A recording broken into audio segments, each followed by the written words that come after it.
I see Tony. Hi, Tony. Hey, Hello. Tony. Nice to meet There. you. Nice to meet you guys. Welcome. Thank you. Ah, Thank you so- guys for having us. Yeah, absolutely. It's entirely our pleasure. You'll give me a moment. It's like the first words I've said of the day right now. So We Us hear you. Big podcast Yeah. money. Let's talk about this podcast. let's talk about that. Hello everyone, and welcome back to another episode of the Let's Talk About That podcast. I'm your co-host Tony. And I'm Martin. And today we have two amazing guests from, from YouTube, I guess, or Instagram or TikTok or wherever platform you're from. And you could probably introduce yourselves. Yeah, I'm Liz, and I'm Charlie. we're the Adventure Closet. We do have a YouTube channel. We're on other platforms. We're on Instagram and TikTok and Facebook. Yes. Yeah, I will link everything in the descriptions of both the podcast and YouTube channel, so you can check them out. Really amazing videos. They do different stuff, mostly going around in their van, living in the van actually. And how did you come up with doing that? I mean, what's the story behind? I'll let you go. Well, we first met. 17 years ago now? 17 years ago, yeah. We always threw around the idea of back then it was we wanted to buy a boat on a boat, and we realized that would be way too expensive with mortgage and maintenance of a boat and all that. So we kind of shifted once we found out about people living nomadically in their vehicles. We kind of shifted our focus to that, and then it took us about 10 years to finally just bite the bullet and go live in our van. And best decision we've ever made. It is the best. Yeah, I bet. You forgot to. Oh, go ahead. No, go ahead. It's yours. Oh, Sorry. I was gonna say, you forgot the details of us sitting out on the piers every night. We go because we live next to a marina in a town called Everett, Washington, and well, his apartment was, and we'd go walking every night down the docks, and we'd sit on the end, and sometimes we'd have cigars. We don't smoke cigars anymore, but just for a special occasion. And we'd dream about that nomadic lifestyle, but we thought it was a boat, and now it's this boat. Yeah, it's a nice boat. It's a nice boat. Yeah, I mean, all right. You're much freer. I mean, to roam around in the car in the US rather than a boat. Yeah. It would be a really long way to go from the west coast to the east coast by boat. Yes. Expensive. That's the goal, to get to the East Coast. Yeah, but Without having to go to the channel. Oh, that's amazing. But you've traveled for how many years? 7 years? No, not that long. Actually, no, not that long. We left last September for full-time travel. So you barely just started. Yeah. Barely just started. It's kind of like a perpetual vacation. Like in the time we've left to now, we've had more vacation time than you would get in a lifetime. Because I mean, you work in America, you work 5 days a week, you get 2 days off. You can't plan to go anywhere in 2 days. Like you have to take extra days off in order to get anywhere. But just the time we've been gone, we've done over 13 states. Yeah, we did. Sorry. Gosh, I mean, yeah, we've been to Hollywood. We've we went and saw the Pueblos over in Arizona. rock hounding in Montana was a huge goal for us. We love rocks. So it does feel like a lifetime of vacations and just this short amount of time. Yet we're on the road working. Yeah. Sure. YouTube and photography is a full-time job for us. Definitely. We're poorer than we used to be. But it's also a lot less expensive to live this way than, you know, for rent or mortgage and Yeah. You do utility not need bill. any handyman around. No Yeah. painters, no plumbers, only just a tow mechanic here. truck every once in a while. Yeah, the Yeah. occasional mechanic, unfortunately. Yeah. So what did you do? What did you do before you decided to go on this trip? I worked IT for about 10 years. And it's just, you know, it was a good, easy, kind of lax job, but Yeah. And I did insurance, which it was boring, but I loved it. I'm not a fan of insurance companies, but I like the idea of helping people navigate the BS Yeah. of Yeah. it. Absolutely. But we actually met at work. Oh, nice. So I don't know if you want to tell the story. It is kind of an interesting story. Yeah, we were both working at a biomedical research facility, Wow. taking care of monkeys, actually, and Wow. happened to work at the same place, and you know, started feeding monkeys together, and next thing you know, Nice. we were married a year later. Yep, best friends ever since. Yep. That's amazing. That's a great story. That is a great story. Wow. That's amazing. IT. Well, Tony, you're also an IT guy, kind of. Yeah. Well, I mean, I'm a software engineer, so depending on, but I've done also like, you know, help desk IT sort of work before, so Yeah. I'm not Do you nearly. enjoy it? It's not bad. It definitely pays the bills. But it's a good time some of the time. Are you tempted by the nomadic lifestyle they have?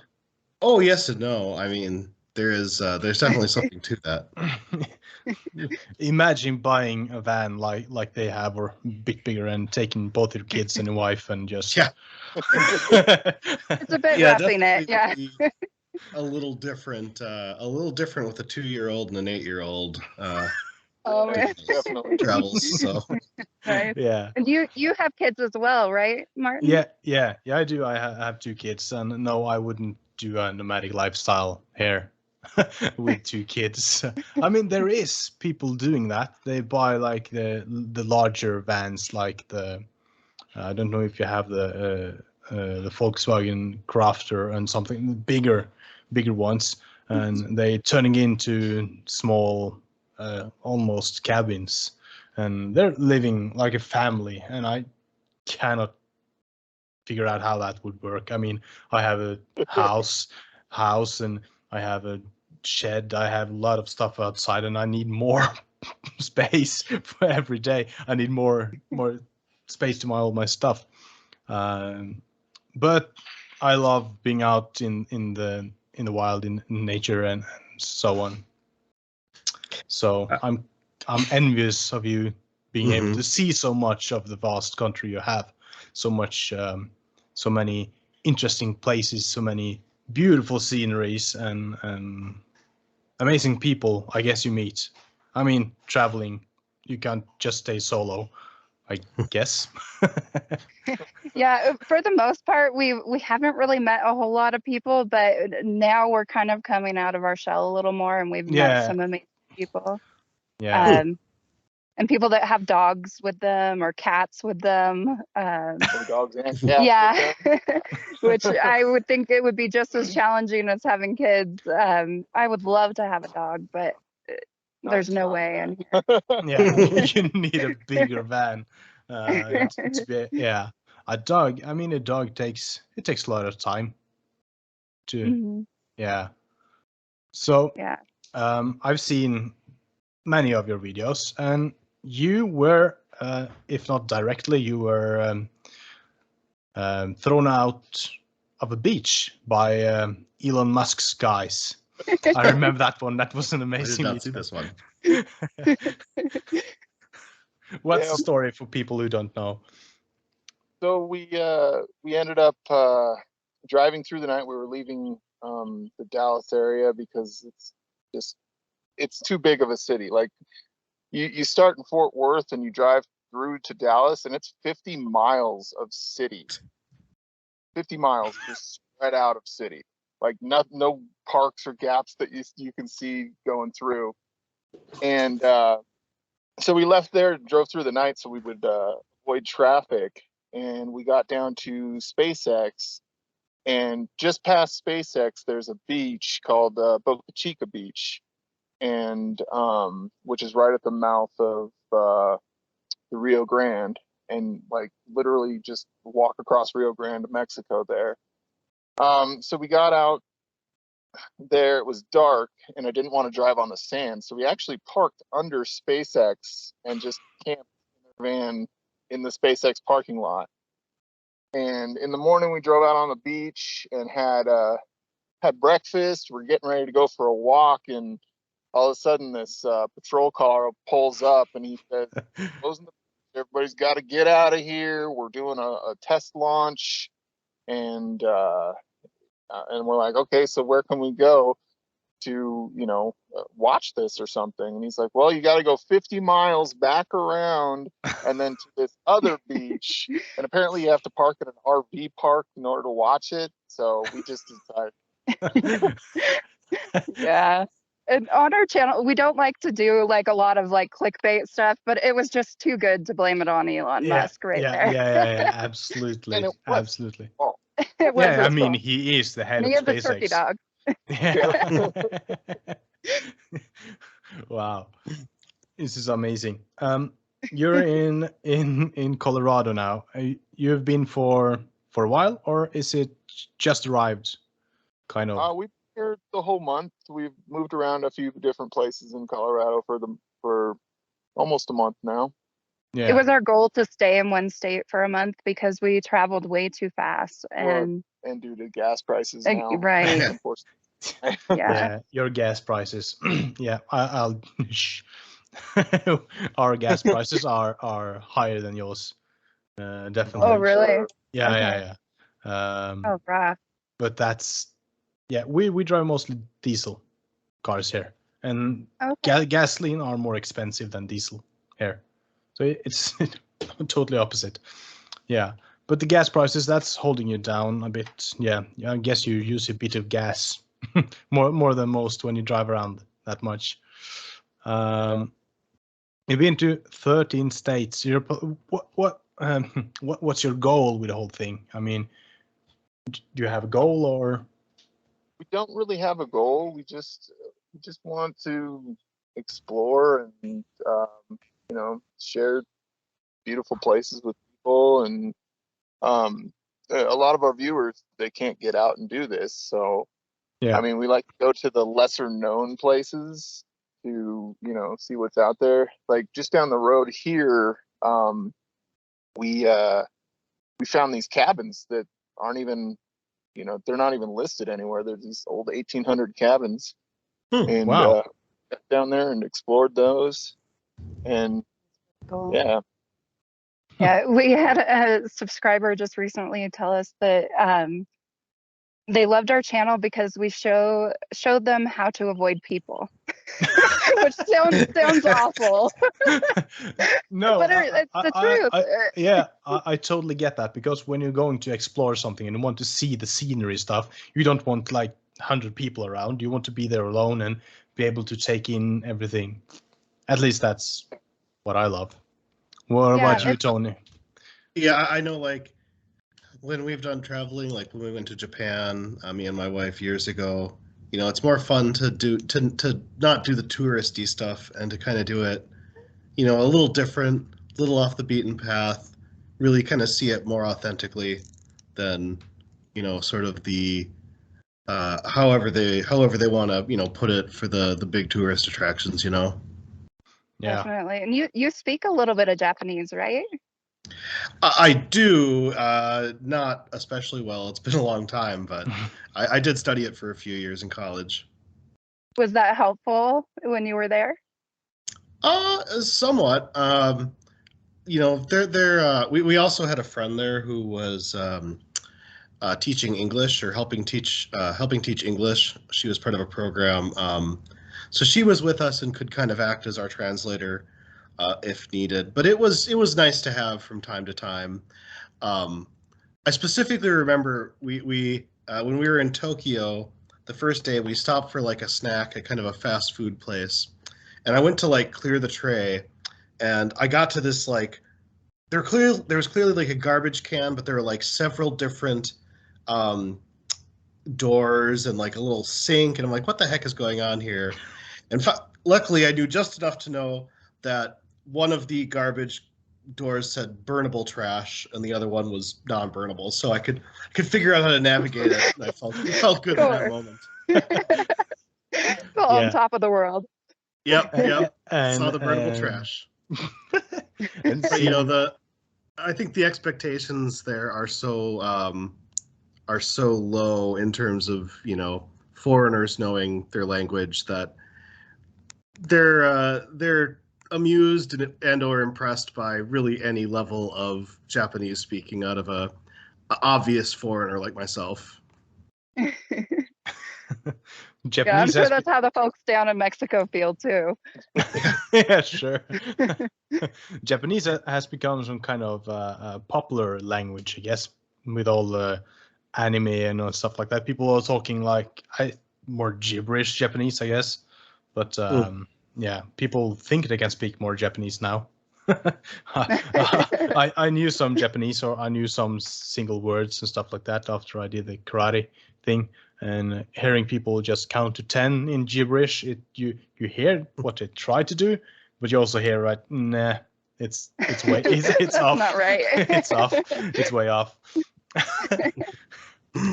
You know a couple words in Japanese, right? I know 2 phrases. Ego ga wakarimasu ka? Do you speak English? And hung onegaishimasu. 2 beers, please. Important things. Yeah, exactly. The two most important things.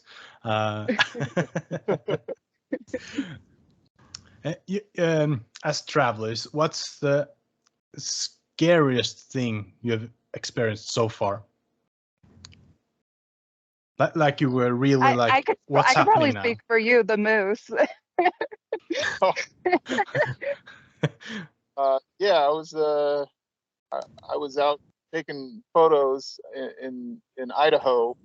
Just crossed over the Washington border when we just left back in September, and this giant moose just came walking right by me. And I'm not a wildlife photographer. I have a lot of respect for wildlife photography. And he turned and looked at me for a minute, and then he started charging at me very quickly. So I was getting my drone ready, and I put the drone on the table, and I jumped in the van, and I slammed the door, and Liz looks at me and she's like, "What's wrong?" I'm like, "Oh, just a moose." It was a big boy too. Yeah, I mean, an angry moose. You should be afraid of an angry moose. Yeah, I'm glad they didn't attack your car, because those guys can mess up a vehicle. Let me tell you. Yeah, definitely. Well, I don't know if you know the denseness of the forests in Washington, Idaho area, that northern area, but there's like a lot of brush and you can't see through the trees and stuff like that. Well, this moose with its big antlers just started charging away from us, and you could just hear it breaking branches and crashing through all these bushes and stuff, and it's crazy how fast they can go through all that with the big old antlers. Yeah, it's imagine like 400 kilos just through the forest. It's some power coming after you. Yeah. The most times when like smaller cars hit moose on the roads in Norway, it's actually human fatalities because they get the whole moose inside the vehicle in the windshield, and the moose breaks its legs. So it's that's the thing.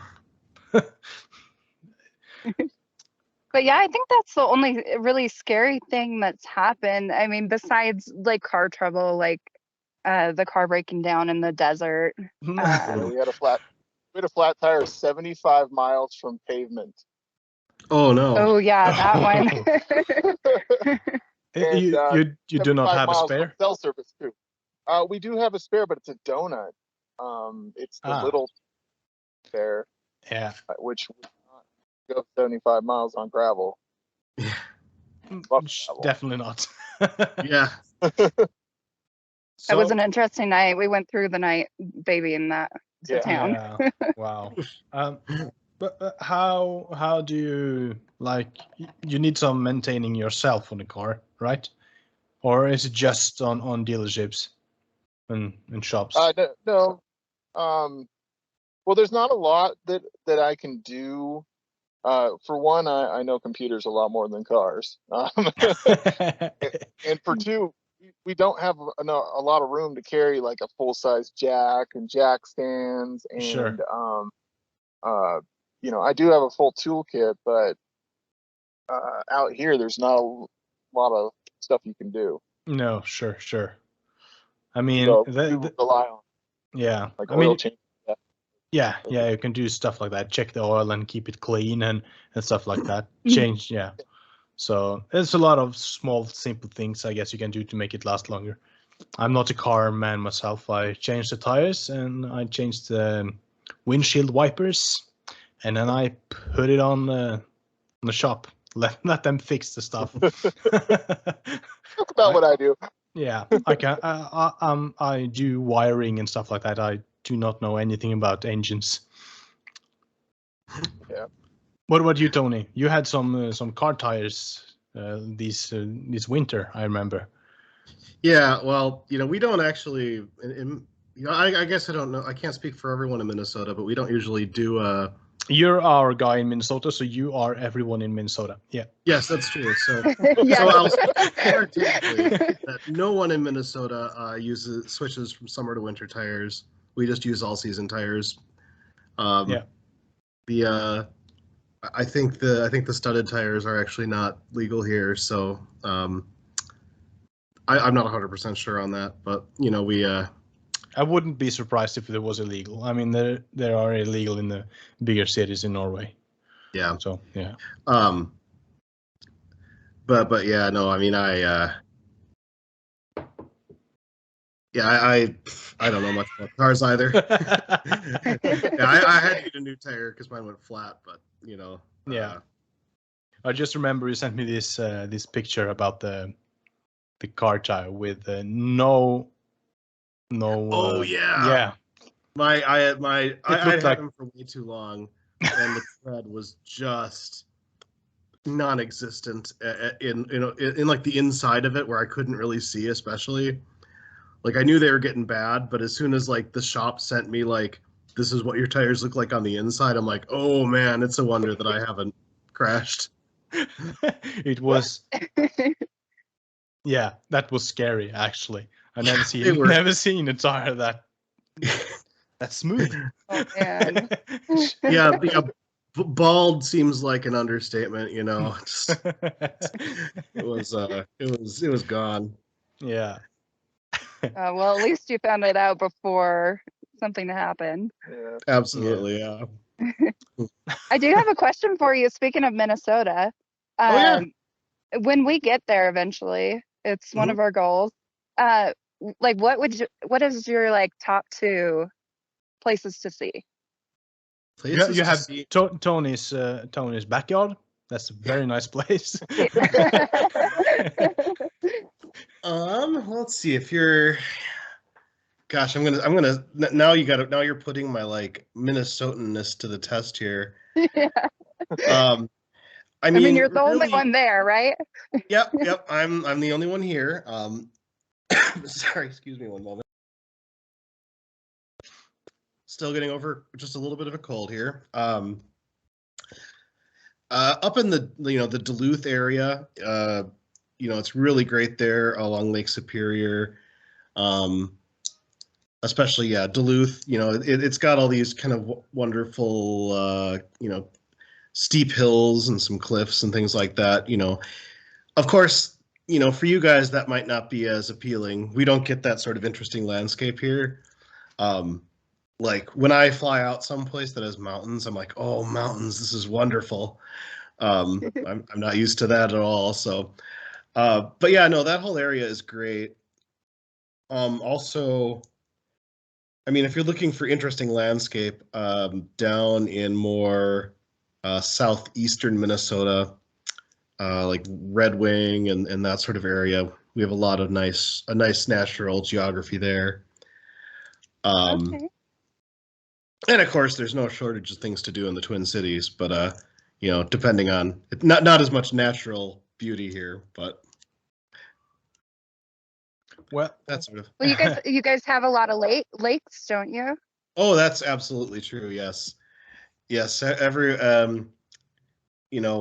pretty much everyone has either a cabin or knows someone who has a cabin on a lake, in Minnesota, where it's a big cabin culture here. So, of course, we're no exception. My wife's family has a family cabin on a lake up north, like 3.5 hour drive to the north. So, yes, absolutely. If you want to see lakes, you're in luck because we got them. You got those. we you got do them. any Then fishing? you also have a beautiful nature. If you have lakes, there's always some beauty. That's right. Yeah. Yeah, I've never been much of a fisher. I used to, as a kid, go out with my dad sometimes when we went up to the lake for, there's a resort we used to stay at, this really nice lake called Woman Lake. We used to go out on the boat and go fishing, that was fun. It's nice to do now and then, but I've never been like super big into it like some people I know. But I'd absolutely go fishing given the chance. I mean, what's not to like about sitting on a boat with some beers and catching some fish? Oh, that's right. You don't like eating fish. Charlie just pointed that out. Well, I don't like eating fish. Yeah, you weren't a fan of. We were listening to one of the podcasts, and you used to not be a fan of eating fish. That's right. Yeah, well, I do remember we mostly always caught and released. But I remember one year, for whatever reason, we decided to cook and eat some of it was like perch and a couple sunnies. And I was not a huge fan of it at the time. I was young. I'd love to try it again now, though, because I've actually really come around on fish. Okay. Yeah, we cook salmon, especially on the regular in our house, because everyone here loves it. My 8-year-old, salmon is his favorite food, which is great. He would take salmon, especially salmon sashimi, over pizza any day of the week. That sounds so good. That's amazing. Yeah. 8-year-old loving fish over pizza. Yeah. We're getting closer to wrapping up the first half of our adventure with Adventure Closet. Yes. And yeah, I don't know if there's any more to say as of now. And then hit that subscribe button and the notification bell, I guess. Yeah. And check out the Adventure Closet channel. Links in the Absolutely. description and all that. And I think that's it. Yeah. Well, thank you so much for having us on the show. Yeah, sure. This has been a blast. We love your podcast. That's amazing. And I see you guys just started probably around the time that we started Van Life. Yeah. So yeah, not too far. Yeah. Yeah. So really cool show. Thank you so much for having us on. It's our pleasure. Yes. Yeah. We are honored. Definitely. All So, right. our friends out there in the world, see you around. See you later.